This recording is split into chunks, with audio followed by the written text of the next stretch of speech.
and the saga continues. I feel like that was actually the slogan for this book when it became a movie. That is right. This week's book review is Eclipse by Stephanie Meyer. The wine I have for this book, it was chosen mainly because it was what I had in my kitchen. And so we have a nice carnivore.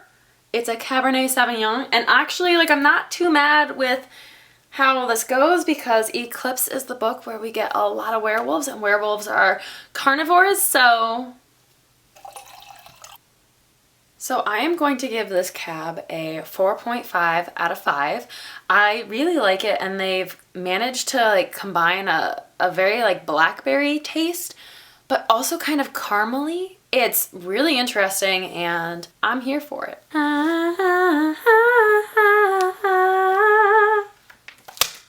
Let's begin. If we do recall, Edward is back with Bella, and all is well, kind of. Because now Charlie is not a fan of Sir Edward Cullen. Now he's like, Bella, maybe hang out with him a little less and with some normal friends a little more. And that kind of brings up another sore topic, which is Jacob's moody ass has decided that he can't be friends with Bella anymore because she chose Edward over him, and cry me a river, Jacob.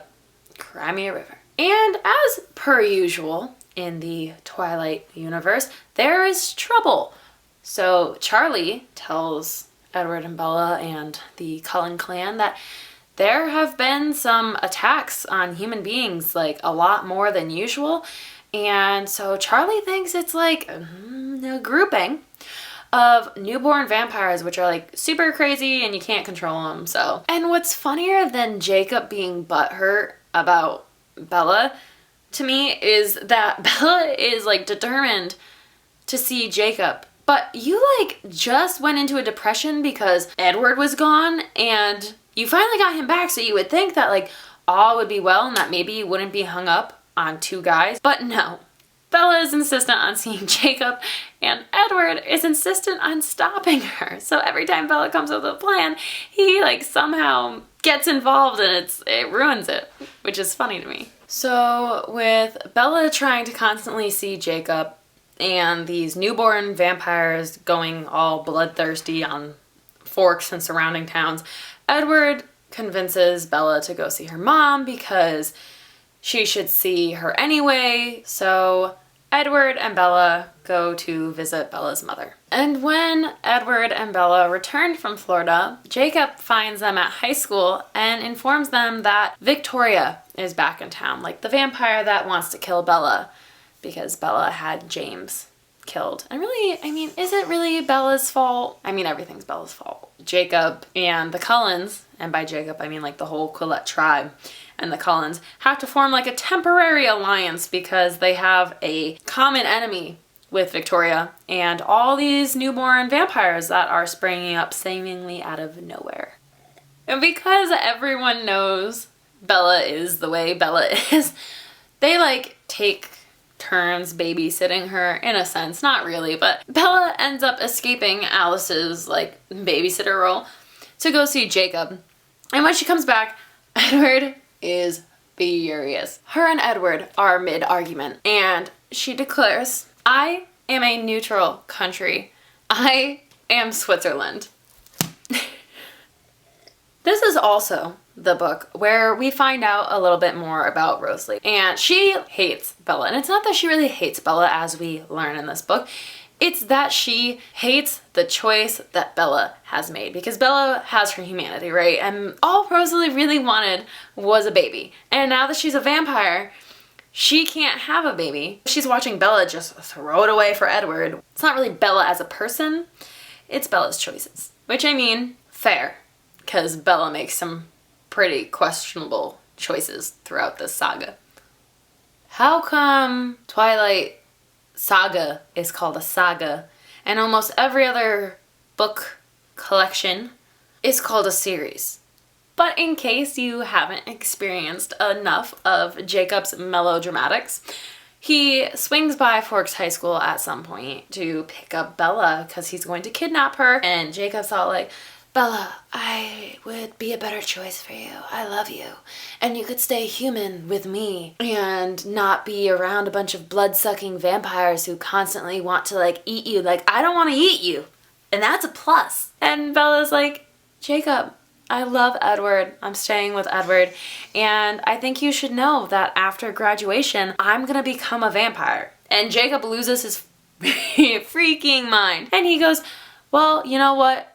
The only thing better than you being a vampire would be if you were dead. I would rather see you dead. And even weirder, Edward starts relaxing and he's like, yeah, you want to go see Jacob? Go see Jacob. We find out that Bella's clothes, or some of them, have gone missing from her room, and Edward doesn't know the scent. It's not Victoria, so it must be an unknown vampire. And so they give the scent of the vampire, I guess, to the werewolves to track them. It, her, him, whatever. And so they're going to do that, and they realize that all of these attacks have been getting worse and worse. And so it might not be a few bloodthirsty newborns that they're dealing with. It looks like it's a newborn army. We are now like a week away from graduation, and Bella starts freaking out because she obviously wants to be a vampire. But if we remember Edward's condition, it is he'll turn her into a vampire with the one stipulation that she has to marry him. And she does not want to marry him, but like, he's 100 and some change, and he's like ready to settle down, which is probably about the age most men are ready to settle down. Unless you find yourself a good one. But we also find out that Jasper was turned as part of a newborn army. So he knows exactly what's happening right now, and so he has all this crazy insight. So Jasper is like... But here's the thing, the Cullens are really determined to stop this newborn army before it gets any closer, because if it gets into like a full-blown thing, the Volturi might come. And if they come to Seattle, they'll be, or feel obligated to check in on Bella's humanity. And if she's still human when they're there, they have no qualms with killing all of them. We get to another really cringy Jacob Bella scene, but also a really great Edward scene. Jacob forces Bella into a kiss, and she punches him and breaks her hand because she's Bella. And Edward comes in and says, how about the next time you kiss her, you wait for her to ask you, i.e. consent, folks. Love that. Eventually, Bella forgives Jacob, and they form an alliance because Bella puts together that the vampire in her room and the newborn vampire army are probably connected. Duh. And so the Cullens and the Quillette werewolves form an alliance because they're gonna like end this. Jasper trains all the vampires and werewolves on how to kill newborn vampire armies because he's an expert. And then some more happens. They decide that Bella's gonna hide in the woods and that Seth is gonna guard her, and then they have Edward and Bella have this really cringy conversation. The one human experience Bella wants to have before she becomes a vampire is that she wants to, you know, get it on with Edward before she becomes a vampire. And Edward's like, absolutely no way, I'll kill you. And Bella's like, please. And he's like, fine, I'll try. But you have to marry me first. It is time for their plan to come to fruition. The time for their plan has come, and it's snowing, and it is freezing. And Bella is like frozen, and she's shivering and whatever. And Edward is of no use because if we all remember, the vampires are sparkly, but they're also ice cold. And so he can't hold her for warmth.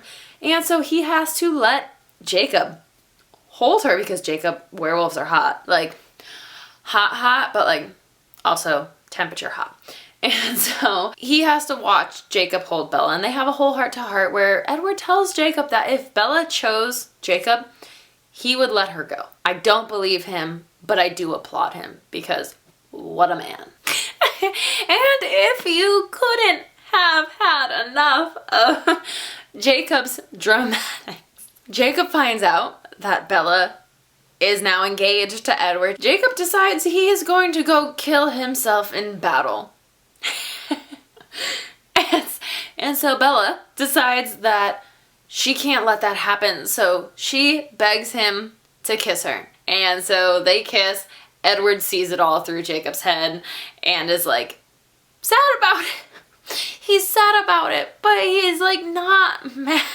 If there is anyone who is Team Jacob for any other reason than trying to keep Bella human, I'm sorry, but you're wrong. But aside from this love triangle we have going on, the battle is happening and the Cullens are kicking butt. Everything's going smoothly until Victoria and this newborn vampire Riley, who she's made her little consort of sorts, the new James, show up out of the blue. And so Edward starts fighting Victoria and Seth starts fighting Riley. They start working together and they prevail, which is fantastic. And despite all their efforts to keep the Volturi away, they show up like an unexpected guest.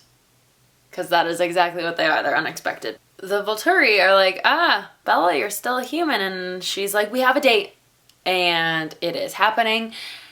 We're getting married. And so it'll happen after the wedding. And they're like, oh, congratulations. We do so look forward to seeing that. The fight is over. Jacob did get hurt, but it's whatever. And Jacob tells Bella when she goes to visit him that he will always love her, probably even after she's a vampire. Bella's like, but she doesn't care. She's over it. She's going to marry Edward because that's his stipulation, to get jiggy with it.